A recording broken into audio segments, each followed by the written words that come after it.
So good evening, everyone. And actually, I do spend a lot of my time just relaxing. I'm generally pretty lazy kind of monk, but this was to give you an idea of how lazy I am. This book was begun 20 years ago. So that's how long it's taken me to write this book. So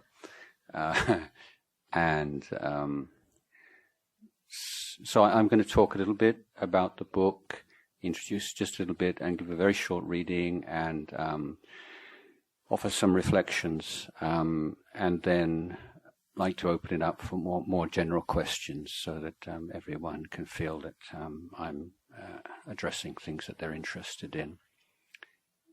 So I, in the mid-80s or mid to late 80s. By which time Ajahn Chah was severely ill and had stopped speaking and was bedridden. There was a kind of a split, not a serious schism as it were, but a difference of opinion amongst the senior monks, disciples. The older generation felt that any preparation for Ajahn Chah's death would be somehow disrespectful, or almost like hastening his death, almost like a curse. It's kind of old way of looking at things. But the other group, led by Luang Por Liam, who you will know, said no. This is when he dies. It's going to be a huge event, and we really need to prepare for this. And his thinking won out, and they started major renovations of the monastery, building a new Dhamma hall, laying concrete roads, and all kinds of preparations. And so when Luang Por Chah did passed away in 1992, and in the following year, the monks could devote themselves to the building of the jedi, of the stupa, in which he was cremated and in which his relics are now stored. So one part of this these preparations. Or one obvious area was of preparation of books of his teachings, and it was decided that a full biography should be written. And I was asked to participate in this, and the other Thai monk who was a nominal leader of the project, he pulled out, so I was left as the biographer, even though my Thai prose style wasn't that good at that time, really. I wasn't that confident that I could write well enough in Thai for a book of this stature. But I did have a lot of ideas about what the book could and should consist of, and I conducted many interviews with monks and family members, and I was given a great deal of help by various Sangha members, and the book was eventually published. To give you some idea of how the work involved in this was, it was a cut and paste job, and what I mean by that was literally cutting and pasting with scissors and paste. So typing something out and then Xeroxing it, so like 4 and 5, and then cutting paragraphs and rearranging them, and so it was very time consuming and big project. So finally it was completed, and I said, never again. And never again will I get involved in such a project. And I disappeared into the forest on retreat for over a year, and by this time there are various people. You really need to have an English version. Can you not, out of compassion, etc., etc. This is kind of like Buddhist blackmail. And so okay, I agreed. So I spent much of 1996 working on an English version, and I realized immediately that this would have to be a very different book from the Thai biography. One, that it could be a different book because I was that more confident in my ability to compose something in English than in Thai, but also that I realized it would need far more context, background, in terms of Buddhist history, Thai Buddhist history, Thai Buddhist monastic history, Thai culture, Northeast Thai culture, monastic culture. So much extra information would be needed, and I realized that this biography would provide a platform in which the whole Thai forest tradition could be presented, and much information about the monk's discipline, for instance, could be presented in a way that would otherwise be intimidating, or only the kind of things that would only be found in academic books. As you know, most Buddhists either read like meditation manual kind of books or the very academic kind of books, but it seemed to me that the biography of Ajahn Chah could combine these two. And so after this rather intense year, which was slow going because I don't find writing easy or particularly enjoyable, I took over as the abbot of Wat Bananachat, and for the next 5 years, more or less, put this whole project to one side.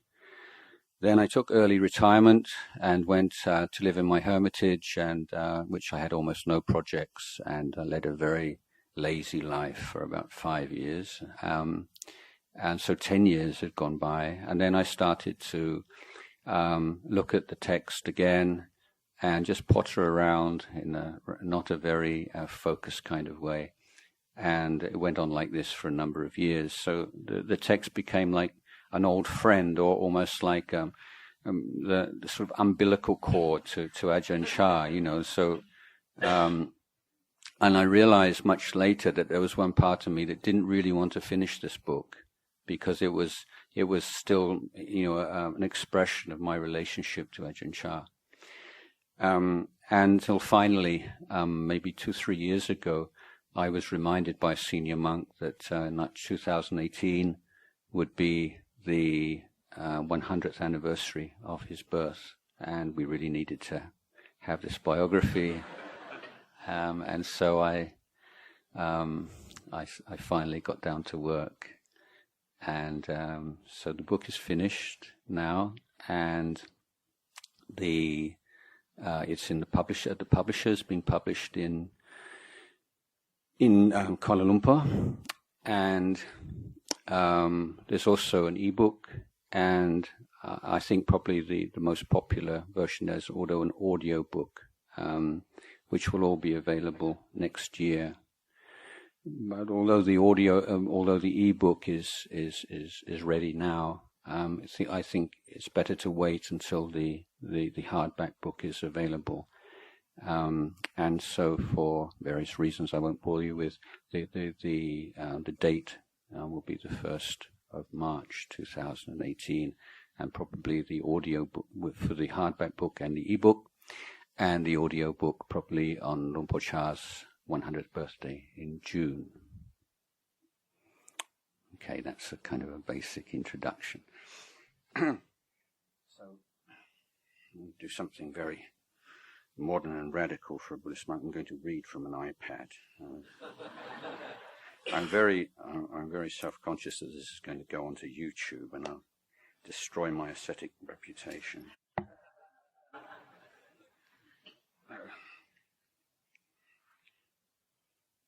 So I start the book with Ajahn Chah's funeral and his death and his funeral, and then there's we go back to his birth and his early life, and then we see his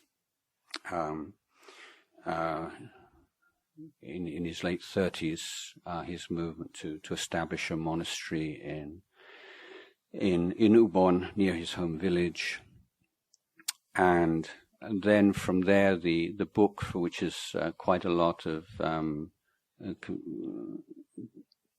includes a lot of stories and narrative, becomes much more of an analysis of his teaching and how he taught monks, how he taught nuns, how he taught Westerners, how he taught lay people, and so going through each group and in some detail. So just to give you a warning, this book is 840 pages long, so it's plenty for you to get stuck into. So I'm actually not going to read very much of it to you today, but I'm going to read. Maybe I'll read the first couple of pages. How about that? And then the last page, which is the most personal page in the book. This one.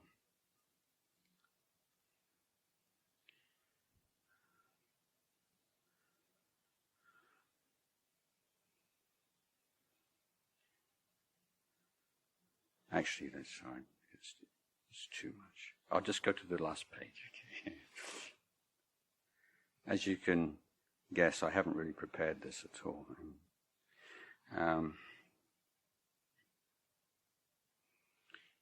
Just a minute. I need to figure where I am.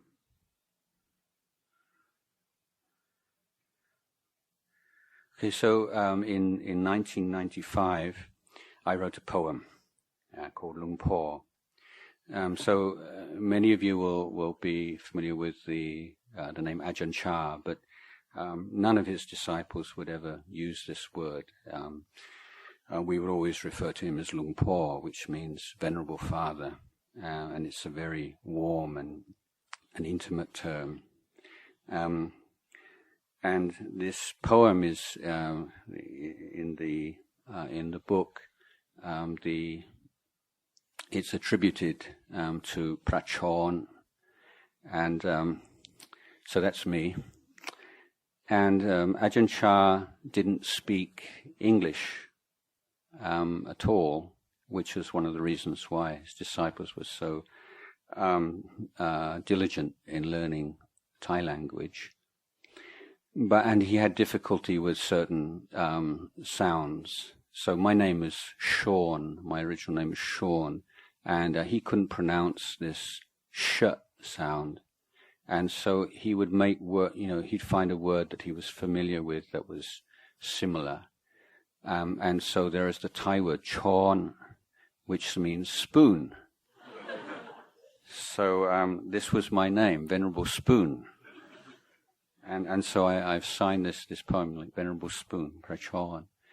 There was a monk called Bruce, an Australian called Bruce, and he can't pronounce the like s sound at the end of words, so he made Burut.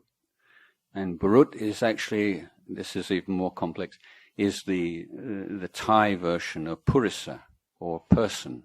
So he was Venerable Person. And a Japanese monk who was called Shibahashi, he called Sibat Hasib, which means like 4 baht 50.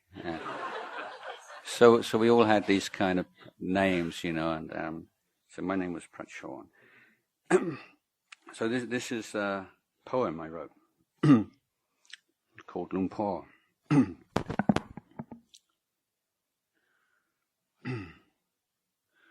Lung Po, you were a fountain of cool stream water in the square of a dusty town, and you were the source of that stream on a high, unseen peak. You were, Lung Po, that mountain itself, unmoved but variously seen. Lung Po, you were never one person, and you were always the same. You were the child laughing at the emperor's new clothes and ours. You were a demand to be awake, the mirror of our faults, ruthlessly kind. Lung Po, you were the essence of our texts, the leader of our practice, the proof of its results.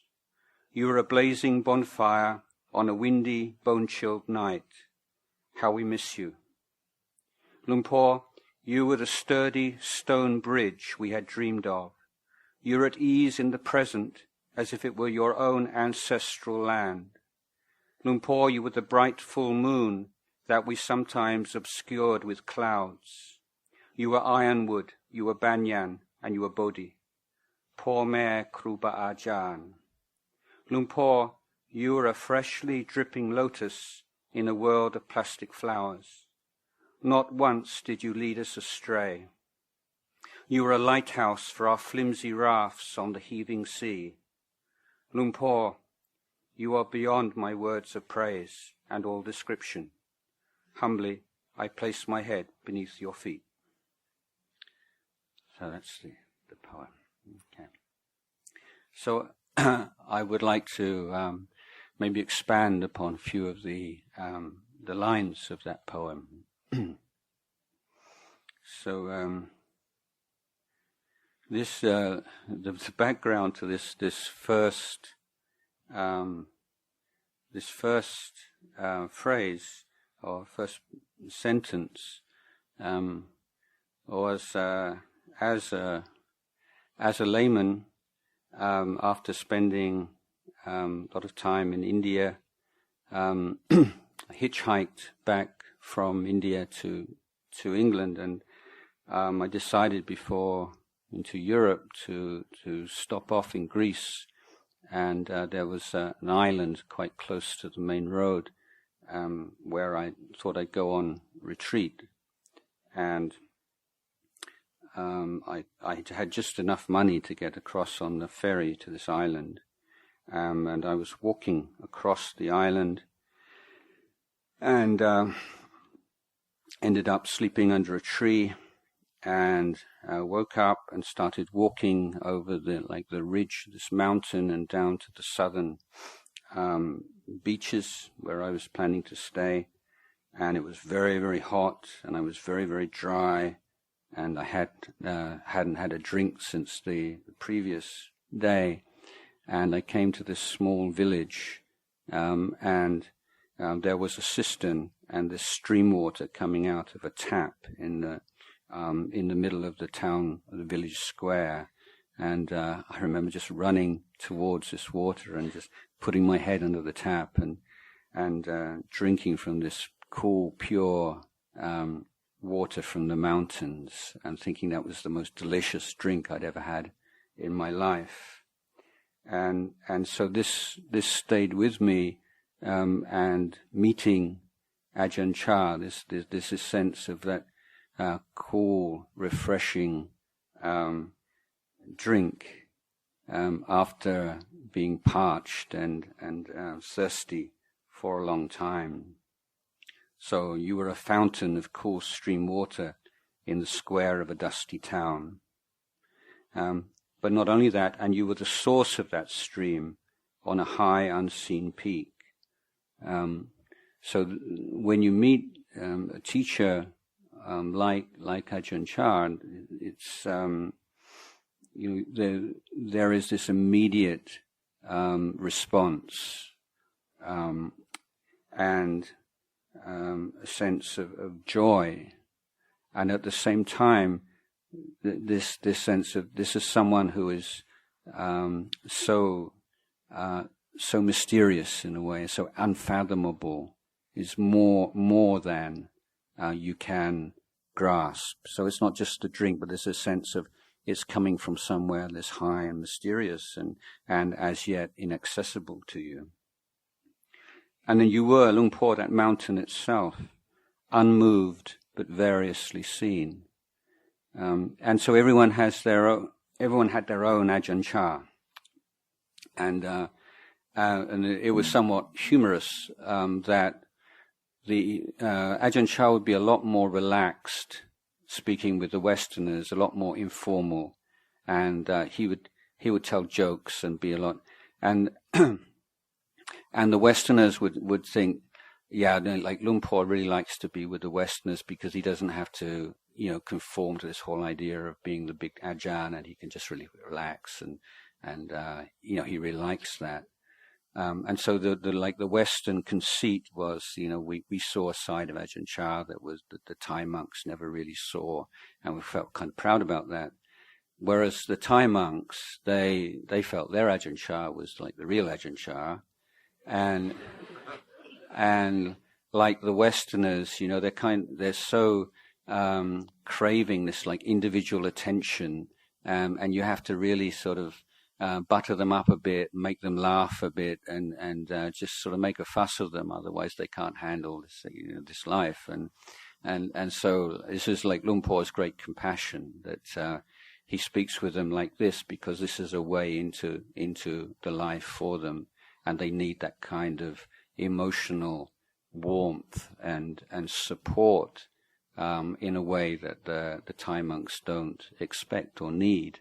So this is perhaps a caricature, but this idea of how everyone had a different idea of Ajahn Chah, and some of the monks who were with him in the very early days when he was extremely tough, and all the atmosphere at Wat Pah Pong, I think you could almost call macho. It was super hardcore, and if you were sick, there's no way that you go to the hospital. That's the last thing. You just sit and you deal with it, and the most you get is some herbs in some borapet or something like this, and that changed, and there are different views for this. So one view amongst a few of the old monks is like Ajahn Chah just got soft, like those were the good old days, the golden days, and it was so tough, you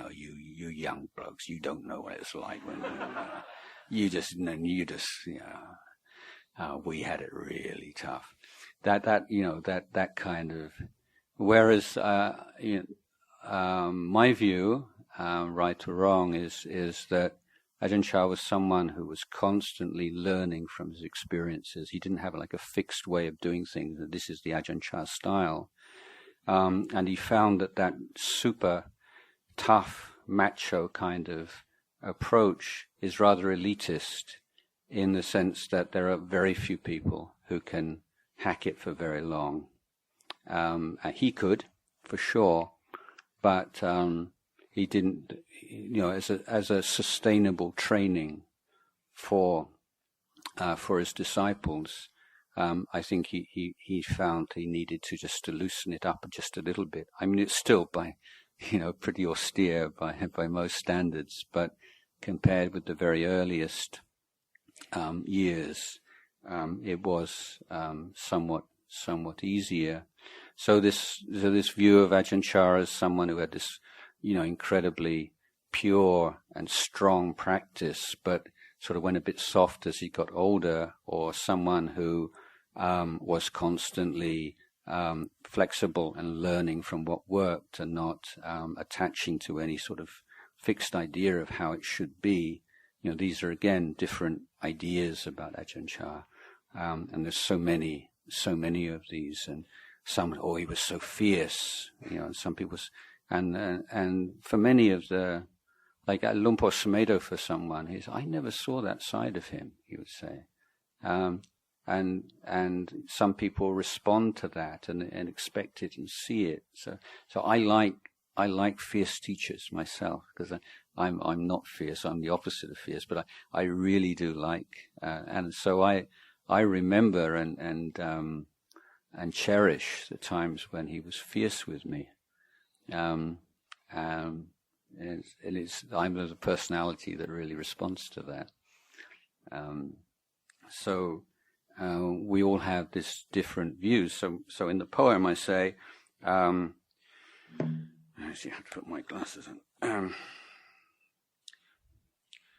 You were, Luang Por, that mountain itself, unmoved but variously seen. Just as a mountain can be seen through the clouds and through the mist on a bright day, and you can look up, straight up, or you can, have various ways of looking at a mountain, but it's the same mountain, whatever the season and whatever the atmospheric conditions. Luang Por, you were never one person. You were always the same. This was a paradox that he could so effortlessly change from this kind of fierce persona to a very kind persona, and seemed to be completely effortless, to the extent that you couldn't say what is his personality really. It depended on the cause and conditions and what he was trying to convey. But although the way that he spoke or related to people might vary from person to person or from group to group, even in a single day or a single session, the feeling that you had was underlying this kind of very plastic or flexible kind of was this constant concern for your well-being. So that even if he was kind of unpredictable and baffling sometimes, or shocking even, that you had always the sense that this is for your own good. This is he sees this as what you need right now, and this is the essence of a teacher-student relationship, where you're willing to do things that you didn't really think you could do, or put up with things that you don't really want to put up with, do things that you don't want to do, because you have that faith in the wisdom and compassion of the teacher. So in my own case, when I arrived, and from the very first moment, I would say, I just had this strong faith and confidence that, so this is an arahant. This is what an arahant is like. This, and of course, I don't have any psychic powers or the ability to determine who is or is not an enlightened being. But this is the faith that arose, and most of the Westerners who arrived at Wat Pah Pong, and I'm talking about late 70s and on to the early 80s, we're all done. We've all read a fair amount of books, so we had the intellectual foundation. Really, read too many books probably is better, and so the determining factor of whether you stuck it out as a young novice or monk in the forest with all of the challenges of climate and diet and fevers and illness and so on, was not so much the intellectual knowledge or the teachings that he gave, the content of the teachings, but it was him himself as a constant reminder to you that this works, that this is a path that has a result. It's doable, and that's the reason why even at the beginning, when I didn't speak Thai very well or didn't speak Thai at all, I didn't really feel that I was missing out so much. Of course, I really wanted to be able to understand the Dhamma talks, but it was, in terms of my commitment to the monk's life, it was his presence and his example that really made the difference, rather than any great profound teachings that he gave. So he did give profound teachings, and he was also very skillful in speaking in very simple terms and using teachings that even those of us who had only rudimentary knowledge of Thai language could appreciate. In my own case, I was sweeping leaves one day, and he was on one of his inspection tours, and suddenly you realize, Ajahn Chah's here, and you squat down, and so he said to me, "Chon," so spoon. He said, and he said, "Sabai meh?" So sabai means like sort of comfortable, at ease, and it's a most common kind of greeting. So, are you doing okay? Are you sabai? So I hold my hands. I said sabai krap. So it's very, very polite, And then he said, "Sabai di mai?" So this is a bit more puzzling, you see, because it's more or less repeating the same question. But sabai di is it sort of intensifies it, like, are you really comfortable? But the whole kind of momentum of the exchange is that you say, "Sabai di krap," yes, I'm very comfortable. And then his whole face, his whole demeanor just changes, like the like the moon goes behind a cloud or something, or the sun goes behind, and he's just "Sabai di mai di." It's like that's not good. Nobody ever says that, and if you say "Sabai di," you said, "Oh yes, very good, very good." And he says that's bad. So that this is really not what you say in this kind of conversation. And then he walks off, and you think, what was all that about? No idea, and you think you've done something wrong, but you're not quite sure what, so walking up and down, sabayadi, maydi, and so you don't need a big vocabulary. Okay, this is like sort of basic nursery school time, but so my conclusion was that. When you first enter a monastery, you've got so many defilements, and if you're really practicing, you should be going against the stream of defilements. This is the whole thrust of the way of life is to illuminate the defilements by going against them. It's one of the most basic principles of monastic life. And that being the case, you shouldn't be too comfortable. If you are comfortable, it means you're not doing the work. You're taking it too easy. So this is the teaching that I got. And so I can remember it as if it was yesterday, and so it's stuck in my mind. And but this was the thing with Ajahn Chah. Every single thing he ever said to you remember. I can remember feeling so proud one day, just beaming, because he corrected my pronunciation of a word. There's this sense of connection that he cares enough to, even on that level. So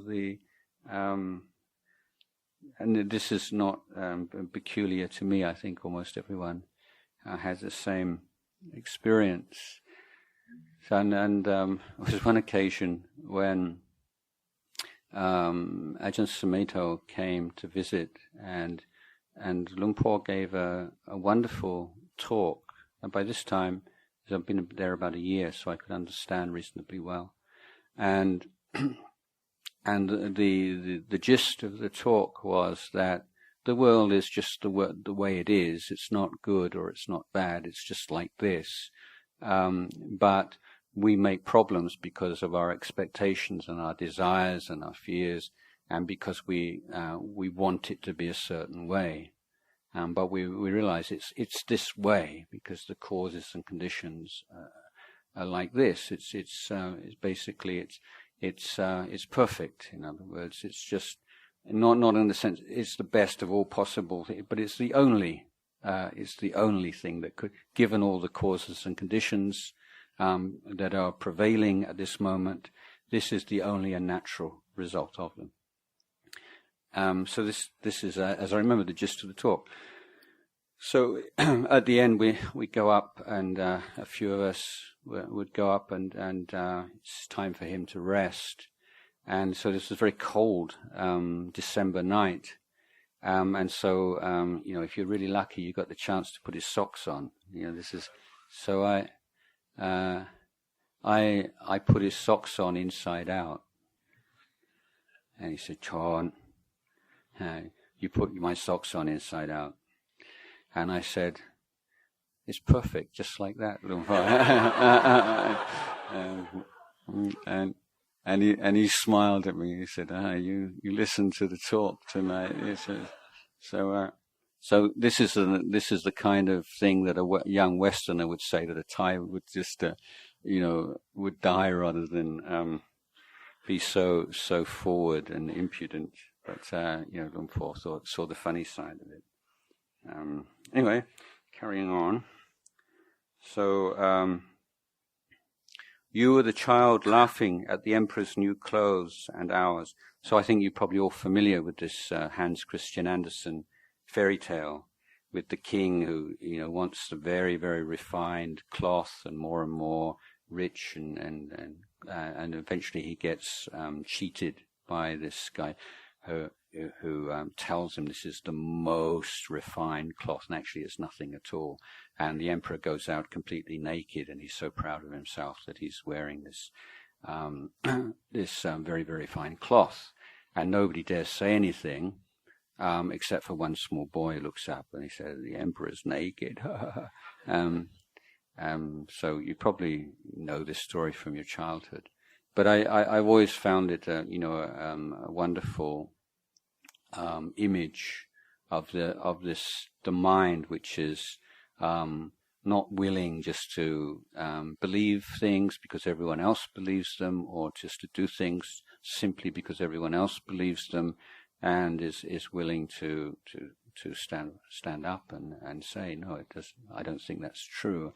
And I see Ajahn Chah as being that way, and being willing to point at our foolishness and our desires and the things that we lie to ourselves about and deceive ourselves. And again, he was so skillful in this, particularly in the case of the Westerners. Noticed that he very quickly realized that we have the Westerners have this kind of arrogance and self-consciousness and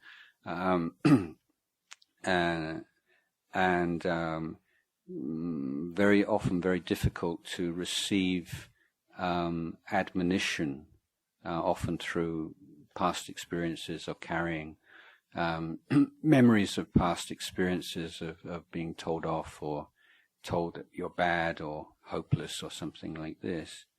And Ajahn Chah found very, very soon that if you could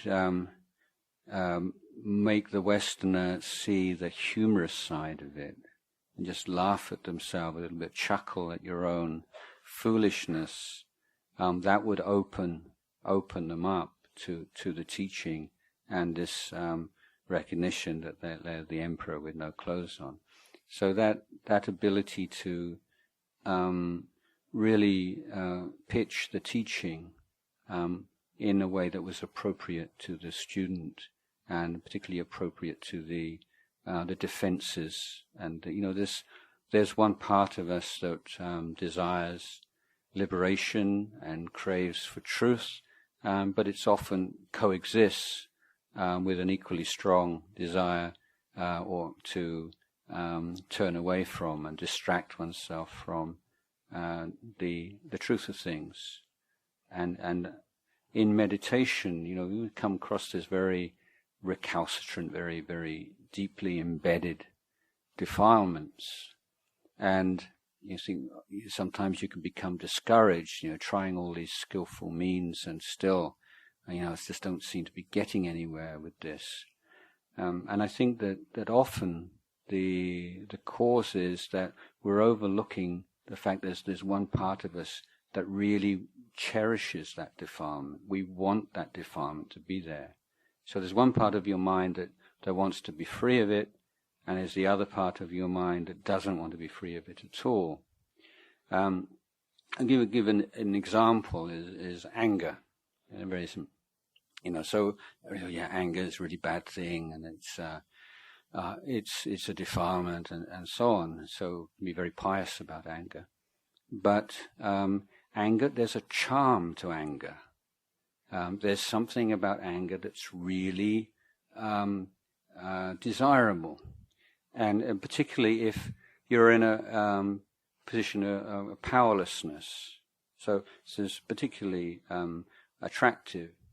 So the powerless group in society have for thousands of years been women. Okay, so if you're a woman, you say something, and men don't pay much attention at all, or just rather overlook or play it down or ignore it altogether.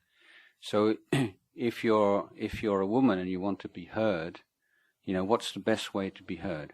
Get angry. Yeah. Because once you're angry, people stop and listen. And this is the charm of anger. This is the bait. This is the hook. When you're angry, you feel powerful, and people treat you with respect, and people listen to you in a way that they wouldn't listen to you otherwise. And that's a drug. It's intoxicating. So in the defilements, you have this kind of intoxicating factor. This is the hook that holds us on. So unless we recognize that hook and recognize what is the psychological benefit that we feel we're receiving from this defilement, only then, and being willing to abandon that and relinquish that the effort to deal with defilements will really bear fruit. But often there's this inner conflict between, like a tug of war, that maybe we're not so conscious of.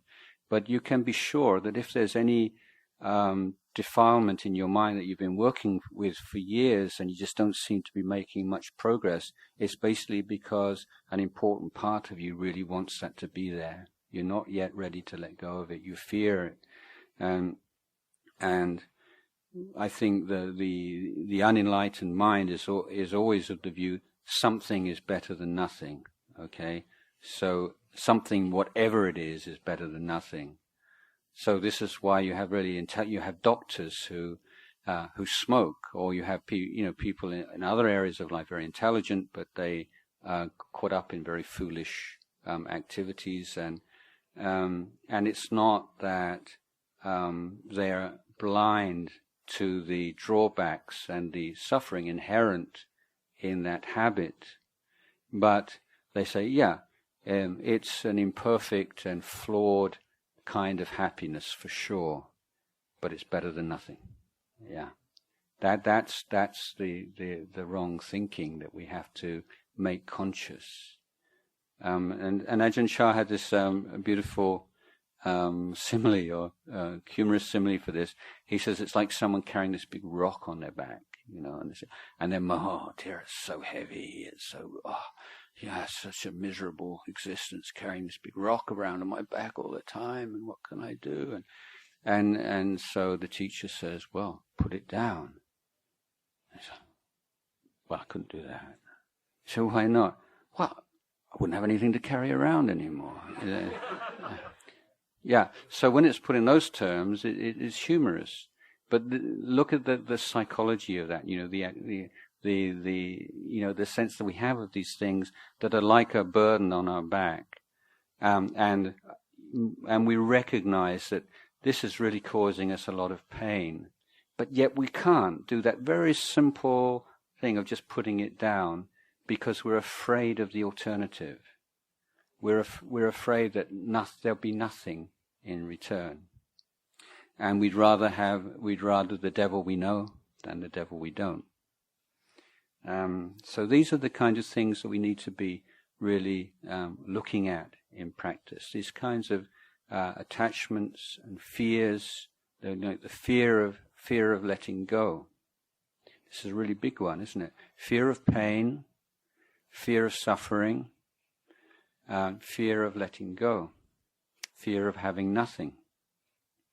And with this, in this particular point, the fear of letting go, this is why it's so stressed that the first level of practice, or the path, the door into Buddhism, is the development of generosity and giving.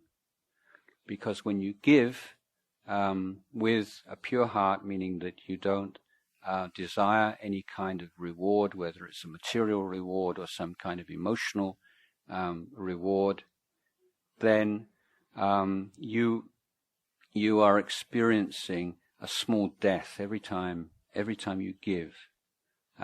You're something that you have considered to be mine, something that I've earned. It's me, it's mine, and you're making that decision to share one part of that, for no thoughts of self-aggrandizement at all, simply to support something that you find admirable or inspiring, or to reduce the amount of pain and suffering in the world.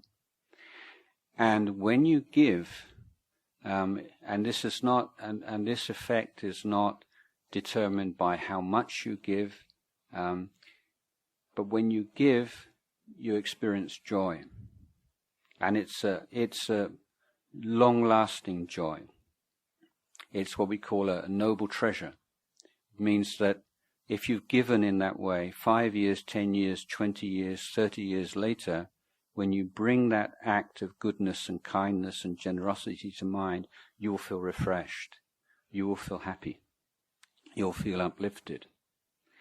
And what you're doing right from the on the basic material level, you are proving to yourself, you are creating this perception, this memory in your mind that giving, sharing, letting go is joyful.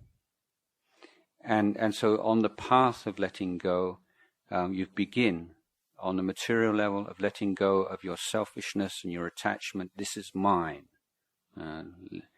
Don't come anywhere. This is mine, okay? And you're trying to reduce the power of that. And this is how you develop the first strength. There's this strength of giving and renunciation, which will enable you eventually to let go of your attachment to form, and feelings and perceptions, and thoughts and emotions and sense consciousness, the 5 khandhas. So there's always this movement in the Buddhist training from the coarse to the refined. And in this letting go, you begin with the giving and sharing of the material wealth that you possess. And that giving without any expectation and any desire for any kind of reward is the purifying and uplifting factor that we call punya, or merit.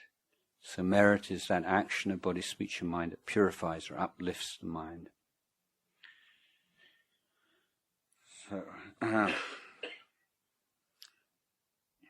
So Lumpur, you were the essence of our texts, the leader of our practice, the proof of its results.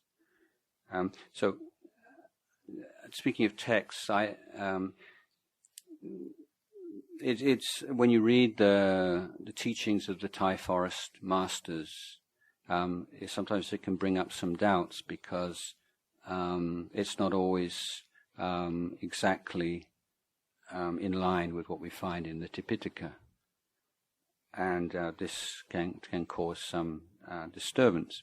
So I have a simile for this because often people can understand things through similes. So my simile is derived from a memory I have. When I was at school, remember there was a glossy Sunday magazine that had an article in which the photographer went to the site of some of the most famous landscape paintings in Western art, particularly from the Impressionists, Expressionists, and they printed the photograph and the painting side by side.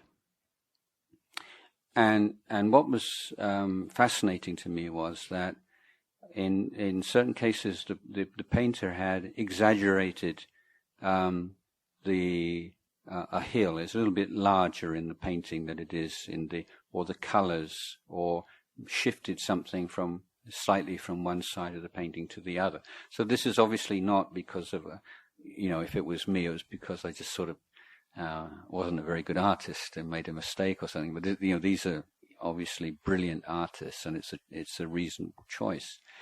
And the second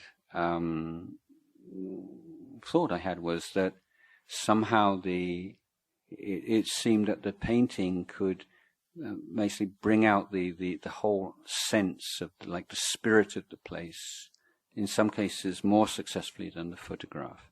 It has more of an emotional impact and more moving and touching.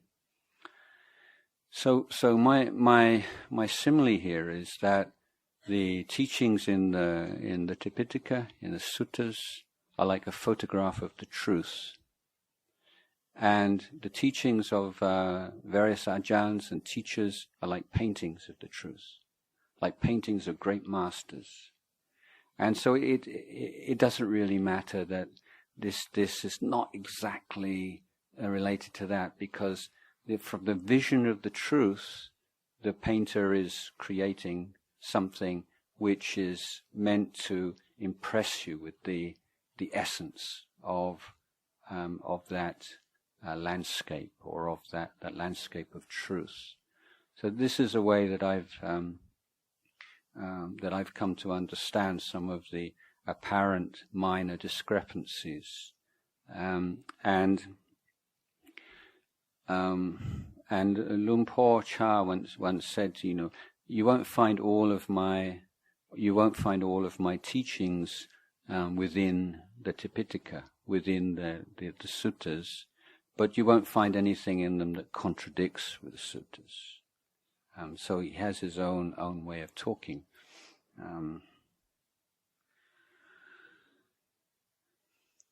So he's the leader of our practice, and one of the reasons, like when Ajahn Chah was a young monk, he started the monastery in his late 30s, and most of the monks are like in their 20s, and I grew up in England. Your idea of a monk is a kind of like skinny, effete sort of you have the idea, yeah. And then you come to northeast Thailand, and these monks are like this, these muscles like this, they're like peasant farmers, and they're so tough and they're so strong, and there's completely, not at all. But so there is that kind of, that strong kind of masculine kind of energy, and as I say, certainly in the early days. And so if you look at Ajahn Chah's Dhamma talks, early days to the monks, you have all this martial imagery, like of warrior talk, or boxing imagery, some martial arts imagery. So you've got to fight their defilements, and you've got to cut off their heads, and this kind of, and if you're like a young man in your 20s and you've spent your life on a rice farm, this is exactly the kind of inspiration that you want.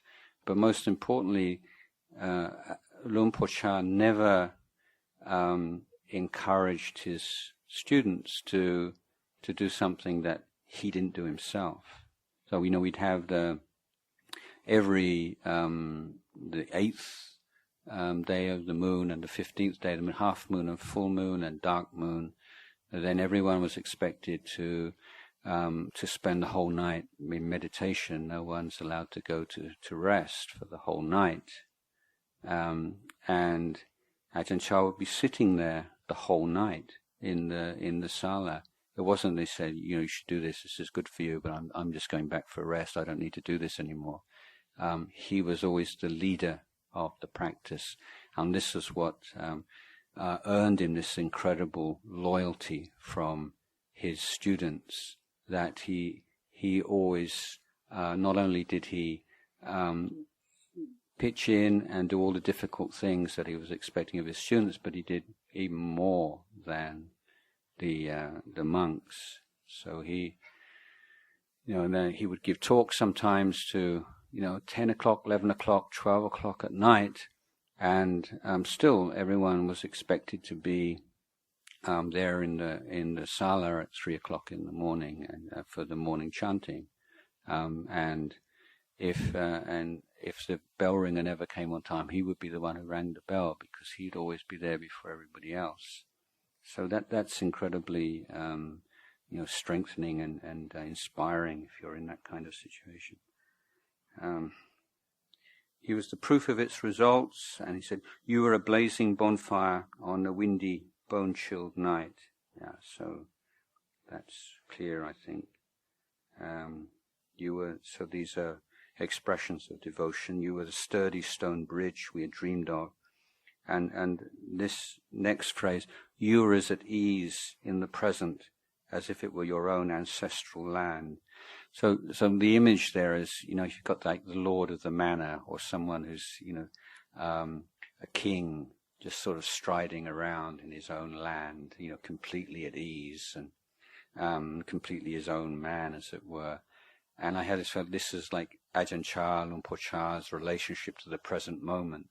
He's just so totally there in the present moment, and so like settled back into it, and without any sense of effort.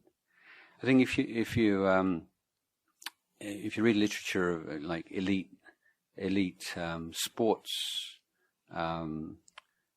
people, and then people writing assessments of what made them so special as a tennis player, as a golfer, or as a footballer, or whatever, and a recurrent observation of someone at the very top of their of their sport is that they seem to have more time than anybody else. So obviously clock time, they have exactly the same, but there seemed to be this sense of unhurriedness in their stroke, or in their strike of the ball, or whatever it might be. And I think with Ajahn Chah, there's this sense, he's completely unhurried. He's totally at home in the present moment. And so this is my image of the lord of his ancestral land, just walking around. This is totally at home. Let me see, anything else? You were the bright full moon that we sometimes obscured with clouds. Yeah, so you see, kindness and compassion, you have this short-sighted, kind of grandmotherly kindness. Grandkid wants a cookie, give it to him. But the kindness and compassion of a teacher is much more profound. And one part of it is like a teacher of this stature is willing for the student to be angry with him. He doesn't always want to be liked and loved by his students. He wants the student to grow in the Dhamma. And that might mean doing and saying things that will have a strong negative emotional reaction from the student. And the teacher is willing to bear with that because he sees the long-term value of it. And Ajahn Chah would use the worldly Dhammas as a tool. I give a example from my own. I really wanted to be one of his attendants, but at the beginning my language wasn't so good, obviously, and very difficult to learn Thai. We didn't have books, and none of the people around me really spoke very good Central Thai. They all spoke dialect, and so I was speaking Lao dialect before I was speaking Central Thai, and so I was with Ajahn Chah, and so a group of lay people came, and he pointed to me. He looks like a Westerner, doesn't he? But he's a Lao. And I just felt so proud, I'm a Lao. I'm sort of like at the inner circle, I was at the, and so then afterwards these people left, and he took out his false teeth, and so this would be one of our jobs. You take his false teeth and you clean them with sand, you see, and so but once he takes out his false teeth, it's almost impossible to understand, So after just praising me to all these people, so I'm just up in the clouds, just so happy, well, he's only been here such a short time, and he's got the language down, he's all, Lao is brilliant. And then he takes out his teeth and I can't understand a single word. And he says, "Oh, you're hopeless. You can't do anything as an attendant. You can't understand what I want." And somebody else come over. So this is very the way he taught. You see, it's not always these profound Dhamma teachings, but he praises you so that you can see how you feel about that, and then suddenly criticizes you, and it's like the whole world falls apart. and this is the teaching he was giving us. So that that kind of compassion, like he's saying, he doesn't want always to be popular with his students, and as a teacher, that's a real danger, isn't it? I mean, I'm talking to school teachers a lot. You know, teachers often they suffer so much because they want all the kids to love them, and find it very difficult when they don't.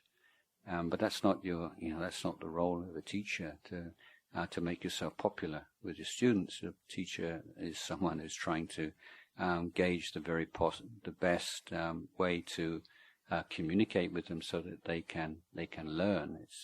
We're here together to learn, not just to create this kind of happy atmosphere.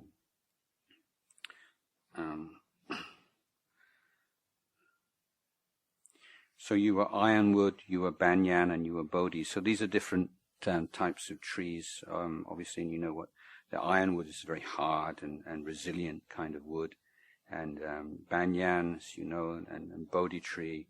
So these are all symbols of sort of noble qualities. The next word you probably weren't familiar with is po me kruba Ajahn. So this is an idiom that we use in northeast Thailand. So po means father, and me means mother, kruba Ajahn means teacher. So we would sometimes talk to him and say, po me kruba Ajahn, so like as a way of addressing him. So what we're saying is, you are my mother, you're my father, you're my teacher, you're everything to me.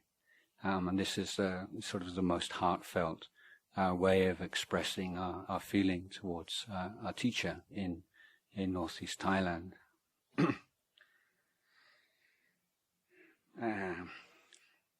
So Lumpur, you were a freshly dripping lotus in the world of plastic flowers. And this is an image that came to my mind on the very first day that I met Ajahn Chah, just trying to articulate to myself, you know, how I felt and what was this effect, and this feeling that it wasn't like there was something kind of a special kind of, you know, when we think about charismatic teachers, often we think like there's a glow, you know, wow, you know, so, but that wasn't necessarily the case. I mean, sometimes you see this glow, and it's often people are loony, basically, you know, some really weird and mentally deranged people are extremely bright and shiny. So don't be taken by that. So that's a whole different story. But I felt that it was like another simile I had was, if you'd only ever heard people singing songs out of tune, and then suddenly you heard someone sing with perfect pitch for the first time, and you think, oh, that's what a song's supposed to sound like. And if you'd only ever seen plastic flowers, and you'd never seen a real flower in your life, and then suddenly oh, that's what a flower is, and you realize everything that you've seen before wasn't actually a flower; it was a plastic fabrication. And so this sense of absolute sort of groundedness and naturalness and earthiness, basically normality, in the sense that everyone else is basically a little bit off key, a little bit abnormal. And this is like the first normal person, totally normal person I've ever met in my life. And that's more like the idea. Like, so they're not something extraordinary, but a sense of this is how a human being could and should be. And we're all a long way away from that. And that sort of self-consciousness and all the desires and expectations distort human beings in a way that we're so familiar with. It's normal to us. And this is the value of meeting someone of this stature. Oh, this is what a human being can be. You know, this is the possibility. This is the hope. This is the something that can be experienced in this day and age by someone who started off life as an ordinary villager in northeast Thailand, but he's reached this level, and if he can, then other people can. So so I'm going on a lot longer. I'm almost at the end now. Not once did you lead us astray. Now this is true. It's absolute. The integrity of Ajahn Chah was legendary, but it's also a reference to a sutta that you may be familiar with. This is the 7 qualities of the good friend. So there are various ways we can talk about what a good friend means, but the good friend at the highest level is the spiritual teacher. So the ideal spiritual teacher, not a guru, but the good friend, or the best possible friend. And the qualities of the good friend on this level of one, they inspire love and affection. Devotion is like with Ajahn Chah, he could be talking about anything, absolutely, and you just want to be there, and you don't want to go anywhere else, and you won't go anywhere else until he drives you away, and that sense, you just the feelings of love and affection that someone of that stature, right? This is a sign of a great being, and he inspires respect. And you see the way he lives his life and the way that he comports himself, and this is a sense of respect and admiration. Thirdly, he inspires emulation.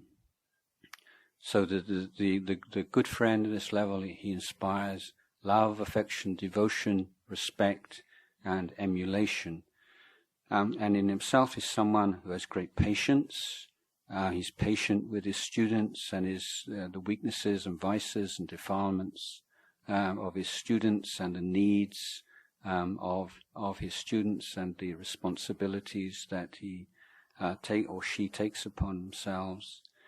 Is somebody who is a skilled communicator, is someone who knows how to speak to different people at different times and different places of different backgrounds.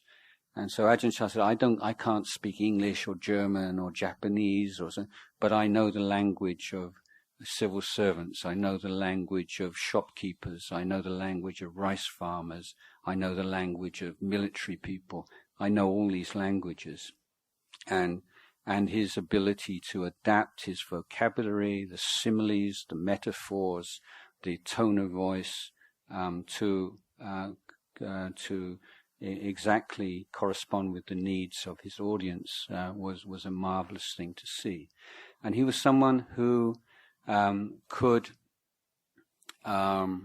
explain the most difficult and abstruse and profound topics in simple language. Now, I think there's an important point to be made here, and it was made by Einstein. So Einstein said, things should be expressed as simply as possible, but no more simply. Now, what that means is sometimes we want these difficult things explained simply, and when they're simple, then we love that, and we immediately grasp onto it, but maybe sometimes a little bit carelessly, because sometimes things are too simple, and they don't explain fully the difficult, because some things are difficult, and we can't explain everything so simply. And if we desire everything should be simple, then we can easily get misled. So he was someone, or the two great teachers, someone who can explain things as simply as they can be, but not any more simple than that, meaning not in such a way that they are distorting the profundity of the teachings. And the last of these qualities is someone who never abuses his position of power and authority.